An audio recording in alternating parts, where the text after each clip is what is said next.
Сахабалар сұрайды ғой, Алланың іші көркем мінез деп айта береді. Не ол көркем мінез деген кезде айтпай ма? Көркем мінез деген деді, бармағанға баруың деді. Үзгенді жалғап тастауың деді. Үзіп тастаймыз ғой кейде. Вообще араласпай бұдан кейін онымен болмайды ол. Бұл көрмегенім өмір бақи сен болсын дейді. Көр сен оны барып иншалла. Кім үзсе дейді пайғамбар саллаллаху алейхи ва саллям, Алла одан рахымын үзіп тастайды дейді. Досыңнан, бауырыңнан, ағайыныңнан, көршіңнен барды келдені үздің бе, Алланың рахымы сізден үзіліп қалады, құрметті жамағат. Көркем мінез деген осы, үзгенге жалғауың деді пайғамбар саллаллаху алейхи ва саллям. Бермегенге беруің деді. Ал керек па? Ең қиыны осы ма? Ол берген жоқ бұл.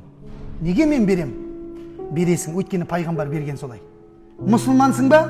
Жүрегіңді тазалап жүрген пайғамбардың сүннетімен, пайғамбардың сүннетімен жүресің ба, онда бересің сен.